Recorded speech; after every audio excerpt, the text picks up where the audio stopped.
অনুরাগের ছোঁয়া ফ্যানদের জন্য দারুণ খুশির খবর।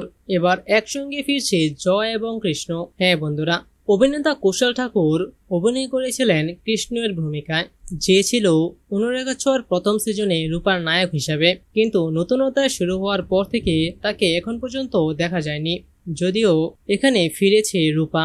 আর তাই তো দর্শকরা সবাই মিস করছে কৃষ্ণকে। যেহেতু রূপা এসেছে, তাহলে সবাই অপেক্ষা করে আছে কবে আবারও নতুন ধারাবাহিকে ফিরবে কৃষ্ণ। আর অবশেষে সেই অপেক্ষার অবসান হলো অনুরাগের ছোঁয়ার ভক্তদের। এবার নতুন ধারাবাহিকে ফিরছে কৃষ্ণ। তবে এখানে একটা টুইস্ট আছে। মূলত অনুরাগের ছোঁয়াতে এখনই জয় এবং কৃষ্ণ ফিরছে না, তারা ফিরছে স্টার জলসার আপকামিং একটি ধারাবাহিক এলা এবং গোরার গল্পতে, যেখানে নায়কের ভাইয়ের ভূমিকায় দেখা যাবে জয়কে। আর অন্যদিকে নায়কের আরো একজন ভাই হিসেবে দেখা যাবে কুশল ঠাকুর বা সকলের প্রিয় কৃষ্ণকে। আর তাই তো অনুরাগের ছোঁয়ার এই